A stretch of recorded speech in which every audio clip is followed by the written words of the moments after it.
Kind of solved that problem too.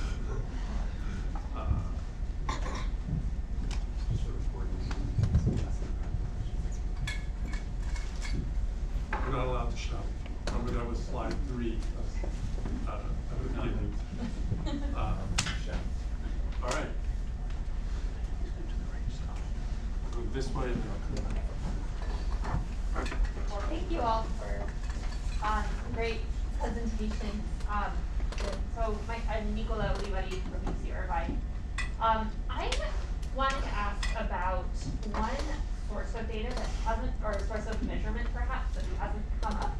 Laura here alluded to it a little bit in kind of thinking about the quality of like the institutions and negotiations that you're looking at. But I'm curious if you or anyone else wants to reflect on also the measurement needs for thinking about how do we actually measure the institutions themselves that are leading to changes in behavior or leading to changes in water policy. I guess I can start from my perspective. I'm sure others have other things to say.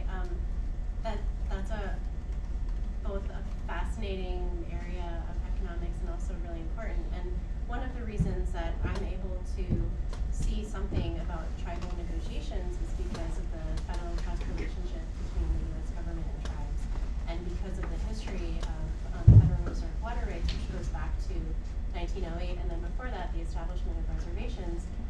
There is a process now that tribes have to go through in order to, try to settle these rights. It's sort of a justice issue that they even have to go through that, and it's evidence of the transaction costs that tribes have to bear to even have these rights quantified and enforced to make use of. But because of that, there is data on start and end of negotiations. There's not necessarily the whole suite of information about really when on the ground some of these things are first starting or first being adopted, but we have broad brushstrokes for that. And I would imagine for other institutional shifts, there are similar things, like the history lends itself to creating data on those things. So that's usually something that a scientist will have to create data from understanding the policies. If I could also jump in, I think, one of the we were focused today mainly on challenges measuring water quality, but another main issue, which I think was also covered in Dave and Joe's paper, about why social scientists kind of shy away from water quality research, is it's actually also very hard to measure the interventions because they're mainly done at the local level. And so unlike other kind of sweeping policies that we have pretty good data from states or the federal government, we often don't have good data on local actions. And this is not just in water quality. I mean, we see it with climate adaptation. Climate adaptation is so understudied because we don't observe local actions a lot. But like one example that I'm trying to study is what happens when you install improved stormwater drainage systems. You have to go to every single kind of county official and ask for their old maps. It's much more difficult than looking at rollout of federal or state infrastructure projects. So I think you raised a really good point that like we were talking about half of the question here on measurement, and the other half is also kind of ripe with challenges. Yeah, go ahead. Okay. Well, even if you know local actions, you don't necessarily know the territories in which they take place. And so we don't have maps of, the geographic territory covered by water service providers, wastewater service providers, stormwater service providers, right? A lot of the irrigation district providers, it's coming into place in some places, but that's another layer of uncertainty. Yeah, I was just going to add the same thing, and some students of Megan have done a phenomenal job at putting together some of these data for drinking water systems, and that's been incredibly useful to then be able to try to understand the effects of, say, changes in how loans programs have affected human health. Because if you can't link the action of a loan to a system and to the people that it serves, then it's really hard to make those connections. And also, when we first started working on Flint, one of the things that happened there was that there was just no good information on where lead service lines went. Right? That was a huge issue as the crisis was starting to unfold.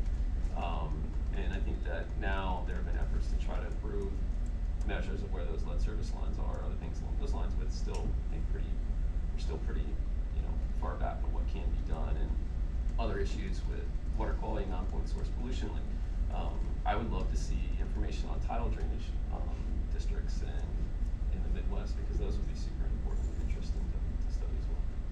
Great question. So thank you very much. These are really great points. So my question actually centered around two things: water quality and environmental justice and community engagement. To be more specific, on our PFAS report, we're looking at environmental justice, like communities that are really affected by those. So what kind of data, measurement do you really need for those communities? The second thing is often with NSF, when we think about community engagement around environmental justice, we think about co-creation of knowledge, where we involve the community in the design, even of the measurement, the solution. So really would like to hear the panel, what you think around those issues of water quality, community engagement, and environmental justice. I know it's a long question. Well, I'll again draw a parallel with air quality, because I think this is an issue that's received more attention. So NASA has a team that's specifically looking at how they can create air quality data that is responsive to environmental justice concerns. And one of the main things that they've showed, which kind of is not surprising if you think about it, is aggregate data often shows the reverse picture of what's happening in practice. So if you look at air quality over major cities, it tends to be worse than over non-cities. There's more economic activity. So it sometimes looks like disadvantaged populations actually have better air quality when you look at the aggregate, and then when you go to the intracity level, you see these disparities where disadvantaged populations are much more exposed to the environmental burden. And so when we have water quality data that is not at refined spatial scale, it can actually mask kind of environmental justice concerns. So I think we can learn a lot from what spatial scales are required to do the type of neighborhood level analysis that we need to learn about the true environmental burden across different populations. And the other thing that's come out of NASA's work is that communities don't want to be just kind of handed information by scientists. They want to be a partner in generating that information and be able to engage with the data for themselves. And that is kind of further motivation for making products that are much more off the shelf and accessible to users in the way that Kate was talking about yesterday. And I think we have further to go there with water quality than we do with air quality, perhaps because the measurement is a little bit behind, or because it's received less public attention. But I keep bringing up air quality because I think they have actually grappled with many of the same kind of challenges. And so instead of starting from square one, we can look at what has been asked for there, what's worked, what hasn't, and use that to inform the way that we engage with environmental justice communities in the water quality realm. I'm seeing a lot of shift from, science that's aiming to describe and characterize disparities, to moving from that to science that digs a little bit deeper to understanding the mechanisms and dynamic processes and the ways that we can engage with solutions. I think a lot of the environmental justice work in water and across the board for a long time was caught up in measuring disparities, right, and coming into a lot of these data challenges. And now that it's moving slowly beyond that, it is more community engaged. That, of course, is extremely time consuming and reveals, I think what Hannah just described, how contextual a lot of these processes are, right? That there aren't going to be interventions that are quick fixes across the board. I think one really interesting example of this is questions around tap trust. And Dave, I think your paper also sort of highlighted this, right? That these aesthetic features of drinking water, right, can really shape attitudes about drinking water, even, and if scientists come in and say, oh, well, no, it matches the MCLs, that's not helpful. And as communities, deteriorate in their trust for institutions, that's going to deteriorate in the trust for the actual product generated by those institutions, regardless of whether the product is safe by some, scientific metric. And so we need to be engaged with communities to understand that, so that they're not spending all their money on bottled water, because, that's a big part of their household budgets. I would add one thing too about the justice part.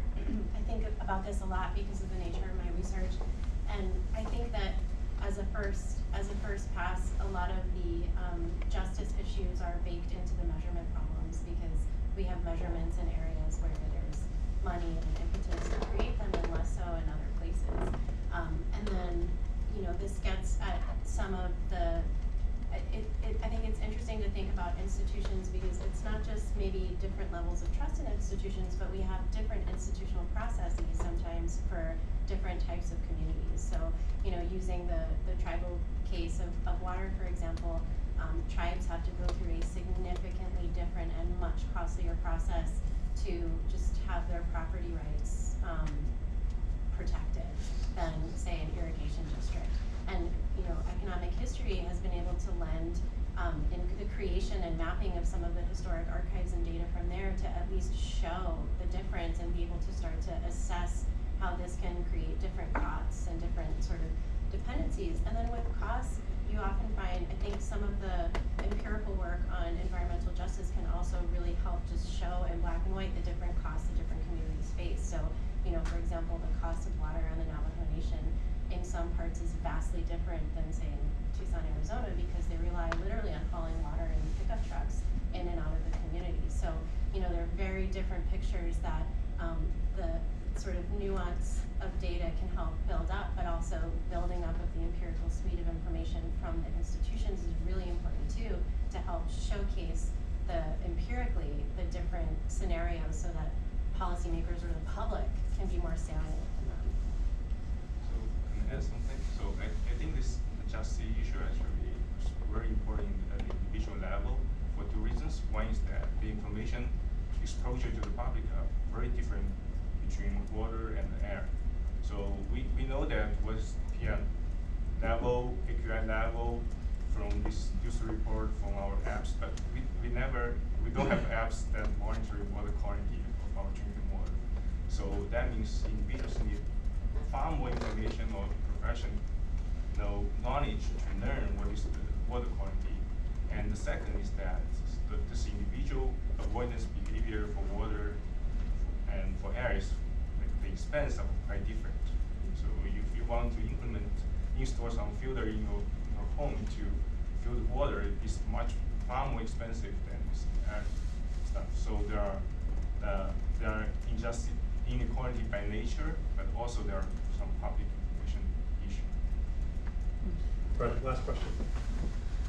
I guess it's not a question, but more of a comment that I need my two hands for this, but I feel like the water quality science people are going like this, and you guys are going like this, and we're not meeting our hands in the middle. Maybe I'm wrong, but it's an observation, because I feel like the questions that many of you are asking are the same questions that a lot of us water quality folks are asking, and so I think this meeting, like the goals and some of the objectives, would be a great opportunity for more conversation. I don't mean specifically me, but I just mean the whole, you know, the world of people working on river chemistry and water quality, and the questions that you all are asking. I feel like there's a lot of overlap in the questions. We may be coming at it from different perspectives, and we may see different data gaps. Like my data gap is the conservation practices. You know, I want to have more information about that. The other observation is that a lot of times we get siloed. So we have USGS doing one thing, EPA doing another thing, academia, you know, different kinds of academia, you know, academics doing different things. And I feel like, just an observation, we need to connect more, and we need to interact more and kind of take up our shoes, whoever had the shoes thing, take up our shoes or take up our hats and sort of come together and say, like, what do we really need to tackle this question? So it's just more of an observation. I'm sorry, I hate people who don't ask questions and just make observations, but it just felt like something to say. All right. I needed to say. We've been sitting here for a long, very long hour and a half. Do we want to vote for a 5-minute express bathroom break? Yeah. And there are bathrooms for both genders on all floors, but there are limited capacities on all floors. So I invite you to take the central staircase to some more distant location. Thank you all. And one last thing, data is endogenous. It's not like science. That's one of the big things that I think you should take away. We can do better because data is endogenous. All right, anyway. What does endogenous Maybe mean? explain Question it. from It the means non-economists. it means that some places will have more data because they want it, and some places will produce less data because they don't want the information, right? So water, there's no metering of groundwater wells in the Central Valley, not because we can't meter groundwater wells, it's because we don't want to, right? 100%. There are places historically where cities have invested less in monitoring their water distributions because they were poor parts of the city, and the pressure locally, the political pressure, not the pressure, people want to know whether water is good, the political pressure, the effective political pressure to do that was less. We have interesting questions in the Central Valley, for example, that are nonlinear in ways that air is not the same, because you're drawing a lot of groundwater in the areas around I-5, but the places that wells are drawing out are near the Sierras because that's the way the aquifers are shaped. And so things are happening over there that are affecting things over here, and there's no linear, there's no canal in between or something like that. So again, how well we understand that geology is endogenous. So I think this is a different thing from the satellite data. The ground level stuff is all because we made decisions to put a sensor there or not. And as David suggested, some sensors are put there to measure water quality by this unit or that unit, and some people want to know and some people don't want to know. Some people want to publish, some people won't want to publish. The fact that the data in the 300 million observations is not integrated, it ain't random. It is not random, right? Some people are more willing to make the data available, and therefore it shows up in a data set or not. And that's sort of one of the differences between this situation and, say, things that are coming out of satellite data. Can I make one last comment? I couldn't agree more about trying to build a community, and one of the things that I would have loved to see and have been thinking about for a while, and someone wants to do it, like I think NSF should fund a center on water quality in the same way that we have so much momentum on climate change, and it's super important.